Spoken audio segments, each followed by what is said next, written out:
I'm going to explain to you guys what a Mahadasha is in Vedic astrology and how you can kind of take a peek to look at it in your life. If you're new here, I'm a practical mystic. I bridge the woo with reality so that you can better your life. And I'm going to briefly explain to you the Mahadasha period. Now, Vedic astrology is a religion. It takes years to learn. It gets very complicated. But what you can do is you can learn about this. Maha means great and Dasha means planetary period. So it is the planetary period that is ruling over a certain time in your life. Let me pull up a chart. Everybody has these, and it's not the same for everybody depending on your main planetary sign that you were born under. So for instance, I am entering in October a Ketu period, and you would want to look this up in AstroSeek. It's the, I'm not even going to try to pronounce it, but Dasha, which runs your life. So if you know that you're entering into one of these phases, this is the CEO of what's going to happen in your life.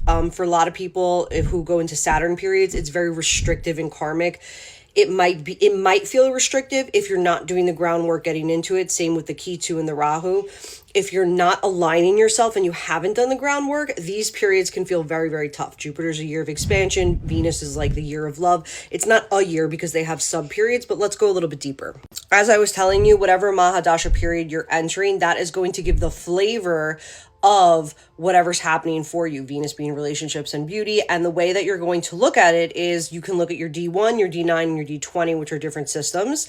And you can see, okay, where does Venus sit in this chart is going to be how things are going to play out. I know this sounds confusing, especially if you're not an astrology girly, but for those of you that are and you want to like do a little dibble dabble peek, check it out. Just don't follow AI so much because it does make mistakes, but you can kind of play around here and do a little self-reflection. Never hurt anybody as long as you don't like live and die by the AI synopsis of this. I will also tell you that while I don't expect you guys to be Vedic astrologers, what you can do is you can kind of self-reflect into what this period of your life is supposed to be teaching you. If it is Saturn and restriction and lessons, if it is Keto and detachments and spiritual elevation, which is awesome, as myself a little spiritual juju, or maybe it's Venus or Jupiter for like love and expansion and different things.